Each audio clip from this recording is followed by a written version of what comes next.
Happy Tuesday and welcome.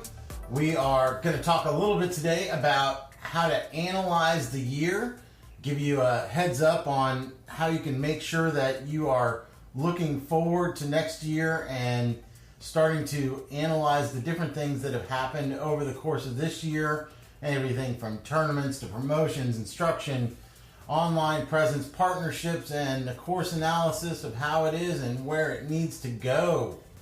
All of that after the intro. Here we go.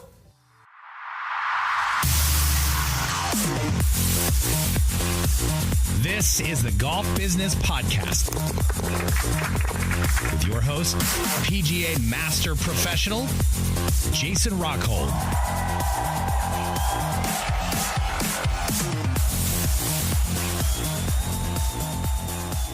All right, here we go. I want to thank everybody that's been listening. Last month we hit a new record high of 500 downloads, which is just going to continue to grow. I hope to continue to give you amazing content, and please tell a friend, tell 2 friends, tell 7 friends. But what I really want to do is make sure that you are getting the kind of content that you need to become a better manager, a better operator, a better grower of the game. So please feel free to reach out if there are any questions that you have.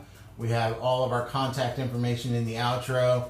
Greatly appreciate questions, and like I've always said, a lot of the questions will get answered immediately and potentially could become the subject of one of our upcoming podcasts. So if there's anything that you feel that we're missing, or something that you really just want to know and see what the insight that we have on it is, please send me an email, hit me up on Instagram. We can definitely get you the information that you need and potentially dive even deeper and use it as a subject for one of the upcoming podcasts. So just wanted to say thank you at the beginning of the month here, and on with the show. So today we're going to talk about that one thing that generally most places don't do at all. They generally wait until next year and then start planning for what's coming up. And one of the most important things about planning for things that are coming up is understanding what happened last year. And how we can do that is analyzing all of the things that we've done this year and try to do it when it's still fresh in our mind. One of my highly recommended things is to make sure that a couple days after or almost immediately after the tournament has concluded, to sit down with your staff and find out where there were issues, where there were great things, and make sure that you have that on paper or in the computer, just somewhere that you can have all that information on how that tournament, how that promotion, how anything that you've done this year has went. And I always recommend to do it as close as you can while it's still fresh in your mind. But worst case scenario, before the season ends, you want to make sure that you can sit down and go over everything that's happened this year and be able to go into next year with all that information down so that you can start to plan based on that. The reason why I say that is, as we all know, during the off season, parts get shifted around a little bit. There are people that go to new places and may have had some really great insight on what happened in that tournament, or something, how you did something with an online complaint, or even the partnerships that you have that you're growing. It's really important to sit down with the staff that actually was there, the staff that potentially were the ones that had that conversation or had that connection with whatever happened, and be able to get the one-to-one information from that staff member, as opposed to either having it slip completely through the cracks or having a second person say, I think I remember that Tom actually was talking with a customer about that tournament, and they ended up signing up for a foursome and got some of their friends to come out and signed up 3 more foursomes. So the conversation that he had with them sparked 16 players in that event. How did he do that? Well, if we sat down with Tom when he was there then he could have told us what process that he went through. But if Tom went on to a head professional or a director of golf job somewhere else,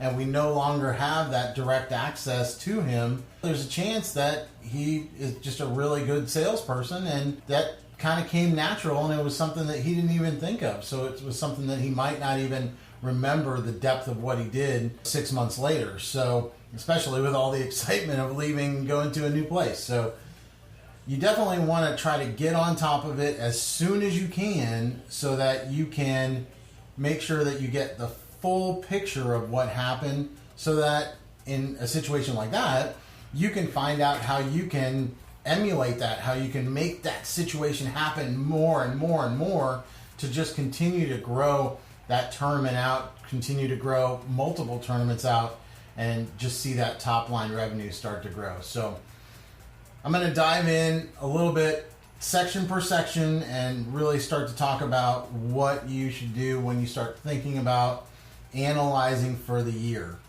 Now, tournaments, we've kind of talked about a little bit. We've talked about going over with your staff, finding out the positives and the negatives.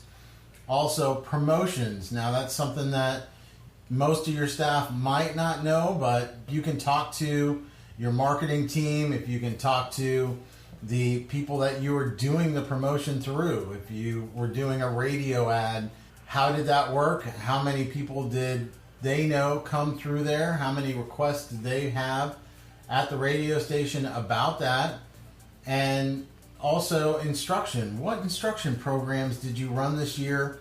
Which ones were successful? Which ones were kind of dogs and didn't really go anywhere? It's a matter of finding out not only which ones worked, the key thing is finding out why. Why did that women's clinic that you ran at 12 o'clock on a Wednesday work better than one that worked on a Saturday? Why did that men's clinic that you ran on Tuesdays fail, but the one on Sunday afternoon was great until football season came along? Now, obviously, we know potentially why, because football season came along. But one of the biggest things that you want to do is sit down with every single thing that you've done over the course of the year. And, that can be pretty time consuming at first, but possibly start with the top 10 things that you do, top tournaments, top promotions, top instruction things, and just start there. And then next year go to 15 things, and next year go to 20 things. But start with your top 10 things that you do, and then start to grow that out from there. And you're definitely going to see an impact on your top line, because as you start to continue to look at these things and develop best practices for each different type of thing, for your tournaments, what are some of the best practices that you should do in the selling of it? What are the best practices that you should do in the running of it? And how you follow up with those people that were in the tournament. The promotions that you do, how you do them for normal play, how you do them for tournaments. Are you assisting any of the tournaments that are coming in with their promotions? Are you adding instruction into tournaments? Are you promoting your instruction? I mean, there's so many different variables that can potentially happen. It's always easier to at least get started with the top 10 of each of the categories, so that you don't get overwhelmed. And believe it or not, when you start to see that positive influence of this session that you're doing start to roll in, it's going to be something that you're going to look forward to doing every single time a tournament gets done, every time an instructional program finishes up. You'll really want to sit down and go, all right, what did we do right? What did we do wrong? How can we fix it so we can do better next time? That is one of the biggest things that I think is overlooked in the industry, and it's something that happens in every business everywhere. At least positive businesses that are making great strides forward is sitting down, analyzing what happened, figuring out where the good was, where the bad was, and just developing benchmarks so that you can continue to grow. That's all it is a step-by-step growth of your business. And every time that you take those extra 10 minutes, those extra 15 minutes to analyze what happened, what was good, what was bad, and start to make positive steps off of that, you're only going to see positive things happen to your top line revenue. Okay? Now we talk a little bit about online presence, how you are presenting yourself online. Always analyze what you look like online every year. And that will continue to help you as you move into the following year. A lot of people, if you can do this in September and October and really get all your ducks in a row, when people start to look for that new round, especially up north, when they start to try to find that club that they want to be a part of, if you can get all your online presence in line and positive with new photos and up-to-date information. And one of the biggest things is go on Google and claim your business. It's crazy, but I literally was searching at a couple of golf courses that I grew up on, and I thought that they were, top courses and stuff like that didn't even own their business on Google. They didn't go on Google and sign up for an account and say, yes, this is my business. So everything that is posted online for that business is completely up to the customer. There's no interaction. There's no response. If a customer had a bad experience, well, guess what? Only the customer is saying that they had a bad experience. There's nothing on there from the golf course saying, I'm so sorry that you had a bad experience, and we are definitely going to check into why that happened. Please give me a call. We'd like to make it right. None of that can occur until you own your business on Google. If you cannot make a conversation with that negative post that's online, that's all people are going to see is that negative post. And the last thing that you want to do is have a dozen negative posts with no response from the club. That just means that you don't care. And the sad thing about it is they probably do care a lot, but the online presence of their attitude towards the customer means that they don't care at all. And that's a really unfortunate oversight for a lot of places, to be able to go online and see that they're making a response to that customer, whether it is actually saying, you know what, I am so sorry that you had this poor experience, or giving them something in return for their poor experience. Either way, it shows that you actually care. But if you are not responding at all, it means to that customer, not just to that customer, but to every customer that is going online to check out your business to see if your golf course is the one that they want to go and spend money at, it shows to them that you don't want to take the time to talk to somebody that had a poor experience. And that definitely reflects poorly on the golf course. So online presence, this is the best time to sit down with a marketing consultant like myself. I can help you out, definitely. But you definitely want to make sure that you have a good idea of what's going on online, because that is the first search for golf right now. If anybody wants to come and play a new golf course, they're going to go on Google and they're going to say, golf courses in my area, boom. If your golf course has 2 stars because of all the negative things that have come up that you haven't responded to online, they're going to scroll right by you. You're done.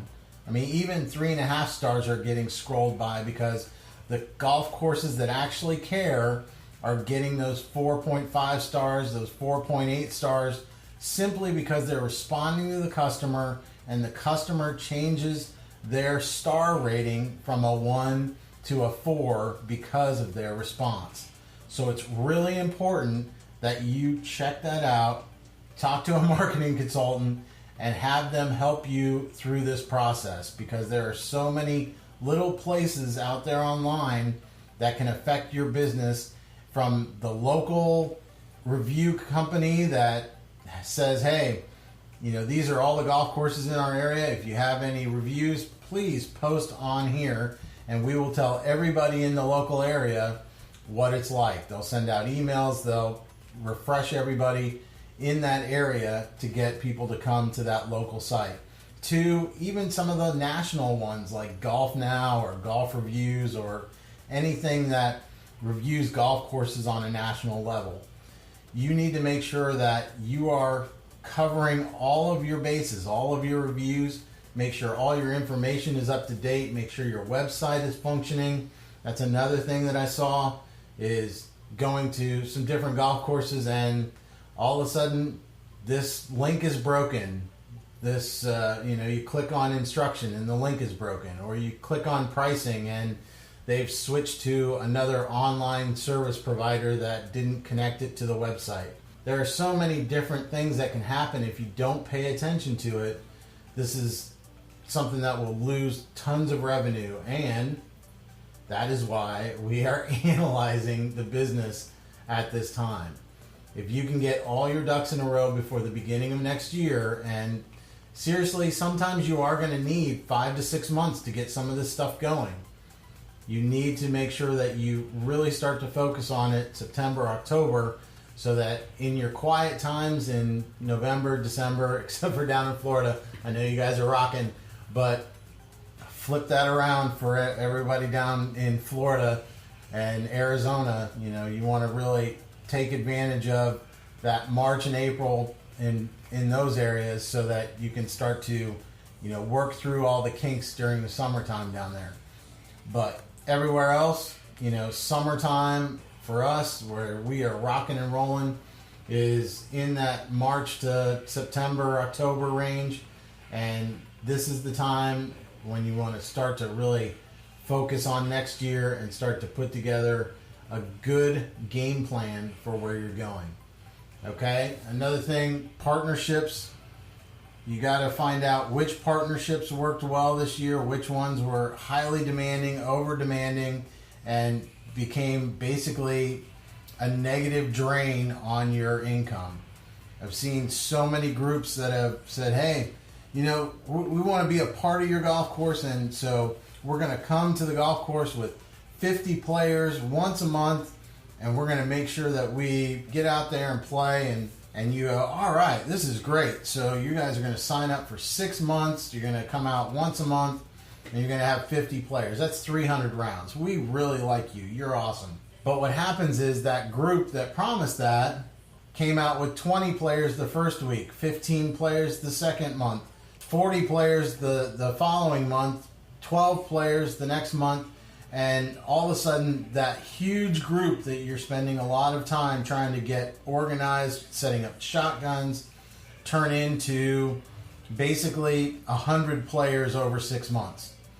If you would have left those tee times wide open, you probably would have got 150 players. So you've got to make sure that you analyze these groups that you have, these partnerships that you have, and find out which ones are successful groups. And those successful groups, you want to try to find ways to make them more active in your business. The ones that are failing, cut them and let them go. I'm going to give you an example. I was with AT&T Wireless back in the day. This is not sponsored by them. They probably get mad if they hear it. But I was back with AT&T with my cell phone when I lived down in Naples, Florida.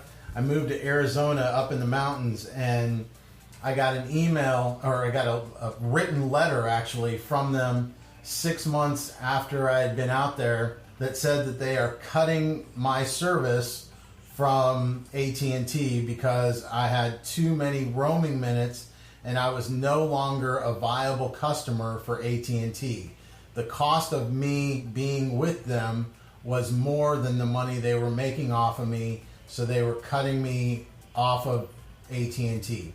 That's something that you have to do. I was a little upset, not going to lie, because I had been with AT&T for 8 years, and all of a sudden I moved out into the mountains where I should be covered everywhere, and the roaming fees for them were costing more than the amount of money that they were making off of me. From a business perspective, I understand 100%.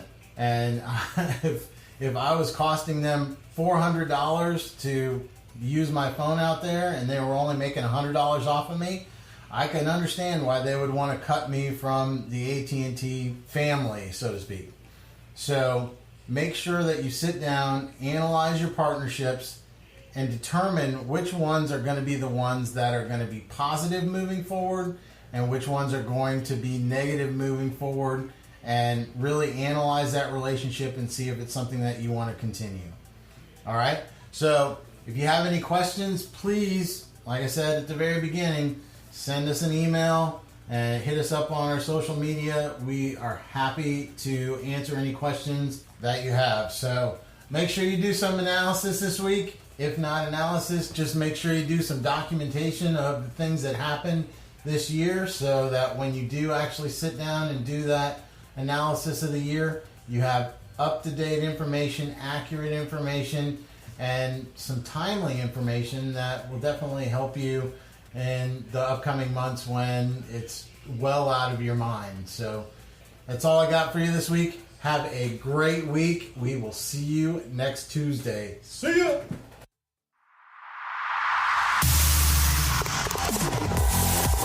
Thanks for listening to this week's Golf Business Podcast with PGA Master Professional Jason Rockhold. Hit subscribe now to get the latest Golf Business Podcast with new episodes uploaded every week. Email your questions and comments to jrockhold@pga.com or DM Jason on Instagram @RockholdGolf and Twitter @JRockGolf.